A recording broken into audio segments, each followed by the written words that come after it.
ज्योति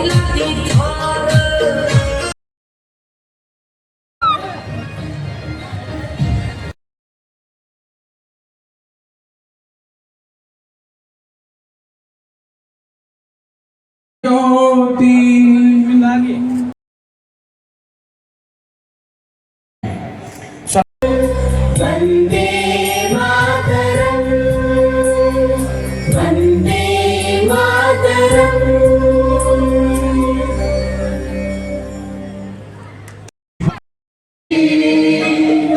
सुहासिनी सुमधुर भाषिणी सुखदां वरदां मातरम वंदे मातरम कोटि कोटि कंठ कल कल निनाद करले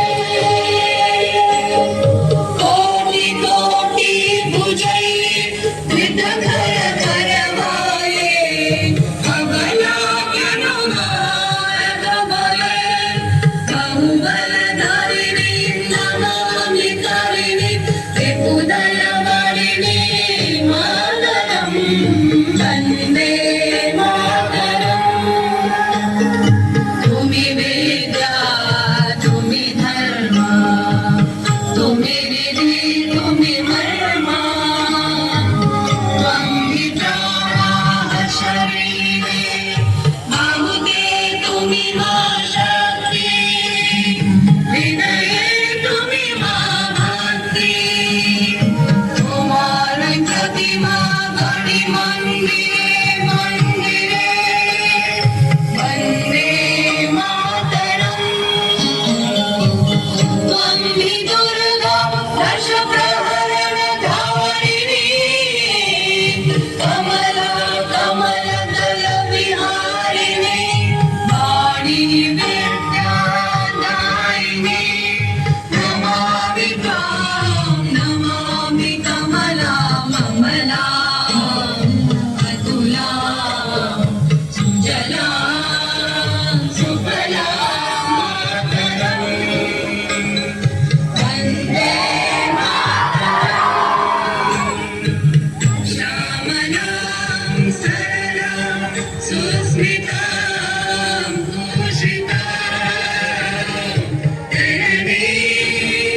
धरणीं मातरं वन्दे मातरं वन्दे मातरम्। भारत माता की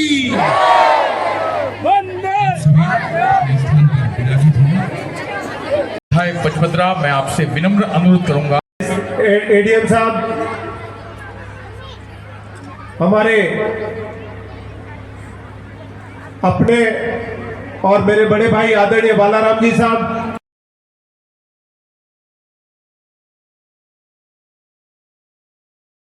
बहन को मेरी उम्र लग जाए। वंदे जी, जिला परिषद सदस्य हंसराज जी, पूर्व चेयरमैन सम्मान्य पारसमल जी, इस कार्यक्रम के संयोजक सम्मान्य बजरंग जी चौधरी, मंच पर विराजमान सभी पूरे देश भर में 150वीं वर्षगांठ मनाई जा रही है। निश्चित रूप से ये जो वंदे मातरम गीत है अभी आप सब ने गाया, ये एक राष्ट्र वंदना है। ये हमारी भारत भूमि की पूजा का गीत है। ये माँ भारती की वंदना का गीत है।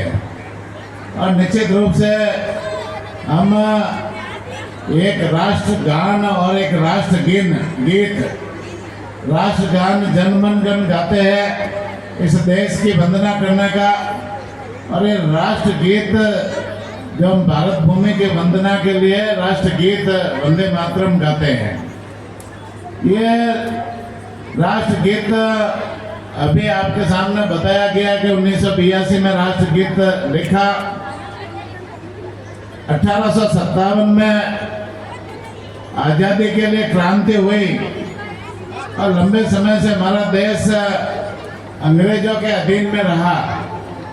अंग्रेजों ने इस देश को खूब लूटा, यहाँ की सांस्कृतिक धरोहर को भी खूब लूटा, हमारी ऐतिहासिक धरोहरों को भी उन्होंने खूब लूटा, नुकसान पहुंचाया, सनातन संस्कृति को भी नुकसान पहुंचाया। इस बात को लेकर के जैसे हमारे देश के महापुरुषों ने हमारे जो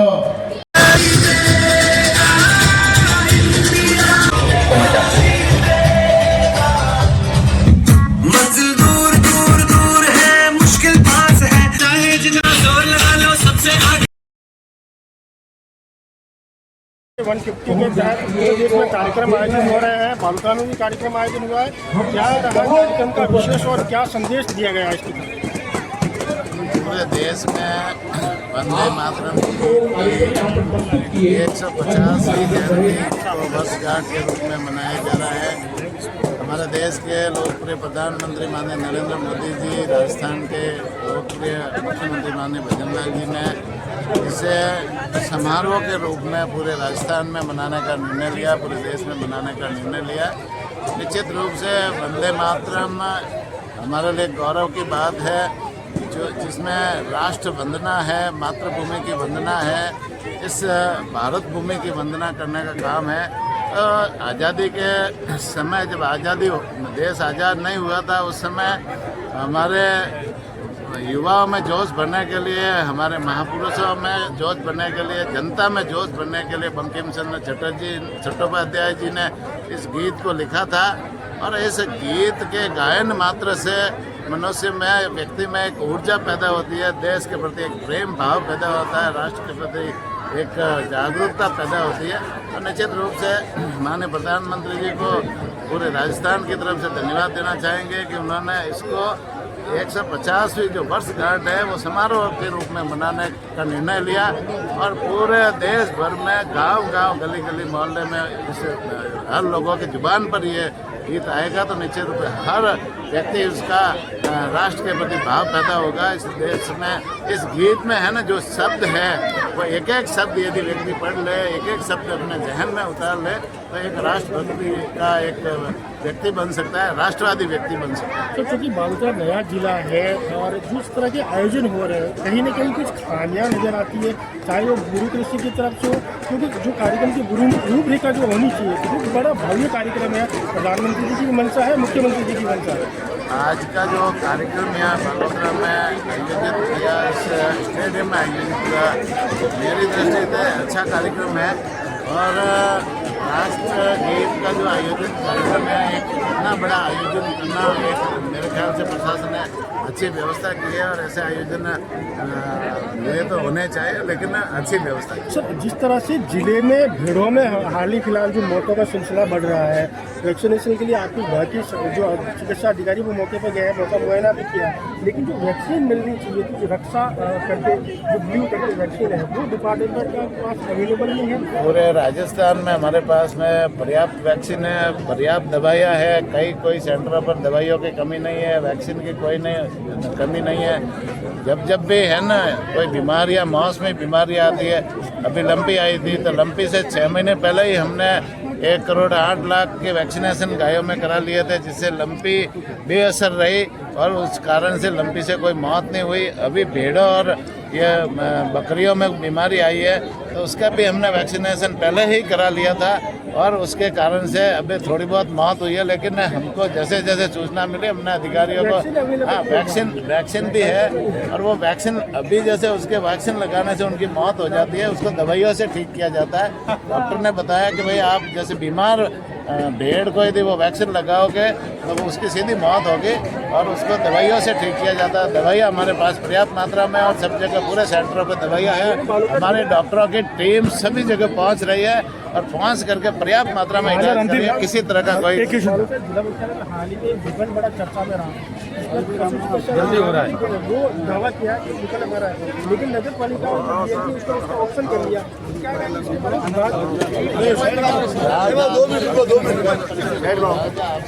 आवश्यकता के अनुसार अपना निर्णय लेगी। निश्चित रूप से आवश्यकता आविष्कार की करनी है। जब जब भी आवश्यकता होगी नगर परिषद स्थानीय प्रशासन के साथ में बैठकर। सर भूखंड आपके विभाग का था, इसीलिए चर्चा में विषय है। आप जिले के प्रभारी मंत्री हैं और पशुपालन विभाग से आते हैं। हमारे विभाग का था और जैसे अन्य विभाग को यदि आवश्यकता रहती है तो हम उसमें दूसरे विभाग को ट्रांसफर भी करते हैं, उसमें कोई नहीं। एक विभागीय प्रश्न और है कि चौकी सेंचुरी में भी पॉली क्लिनिक है, भारतीय में पॉली क्लिनिक है, बालोतर जिला मुख्यालय, यहाँ अभी तो क्लिनिक नहीं खुल पाया है ताकि छोटे नया जिला बना तो आगे ये भी है ना होगा। जिला अस्पताल को लेकर आपने 2 महीने पहले नया जिला बनाया तो धीरे धीरे एक एक करके सारे विभागों की सुविधा हम यहाँ डायलिसिस बंद है, सोनोग्राफी बंद है। बालोतरा को अच्छा जिला बनाएंगे। माननीय मुख्यमंत्री जी भी चाहते हैं कि जो बालोतरा जिला है वो अच्छा जिला बने। यहाँ विभाग सारे के सारे विभाग कार्यरत हो।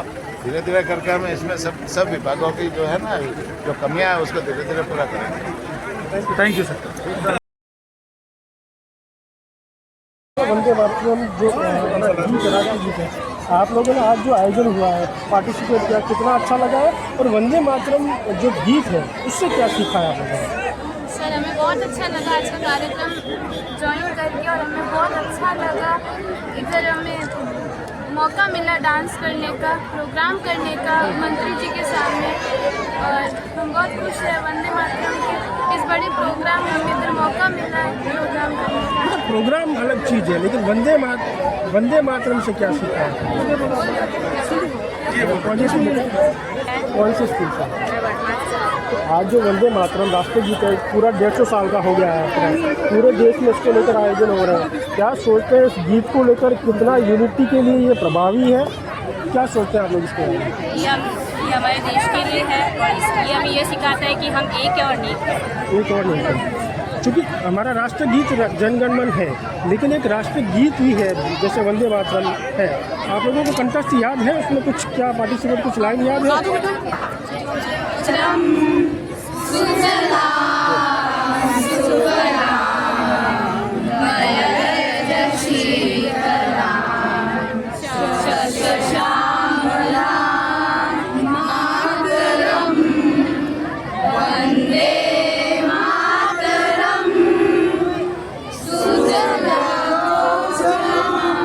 ये जो लाइन है क्या इसका मैसेज क्या है?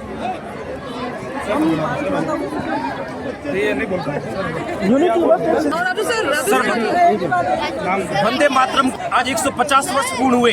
संपूर्ण भारतवर्ष का ये मान है, सम्मान है और वास्तव में जो अपने देश से असीम प्रेम करता है तो ये इन बच्चियों ने भी आज एक बहुत ही अच्छा कार्यक्रम प्रस्तुत किया और इनका एक ही कहना है कि जिंदगी का अंजाम है मौत, जिंदगी का अंजाम है मौत व मरने के कई है रास्ते और मरकर भी जिंदा रहना है तो मरो इस वतन के वास्ते, क्योंकि ये भारतवर्ष है और इसका मान सम्मान हमारा वंदे मातरम के शोभित है सर्वोच्च मुकुट से जिसके दिव्य देश का मस्तक और गूंज रही है सकल दिशाएं जिनके जय गीतों से अब तक। यही हमारा मान है, यही हमारा सम्मान है। भारत माता की 150 साल का हो गया वंदे मातरम, कितना महत्व है इंडिया में या भारतवर्ष में वंदे मातरम को लेकर? और आज जो आयोजन है उसके बारे में सब यूँ समझ सकते हैं कि सबसे पुराना अपना एक राष्ट्र का जो प्रतीक है, गीत है। मैं समझता हूँ कि घर में जो बुजुर्गों का मान है वही आज हम समझ सकते हैं। आज 150 वर्ष इस गान को पूरे हुए हैं, गीत को पूरे हुए हैं, तो मैं समझता हूँ उतना ही मान उसका है हमारे लिए। जो बुजुर्गों का आदर होना चाहिए वैसा इस गीत का हमेशा आदर होना चाहिए, सम्मान के साथ गाया जाना चाहिए।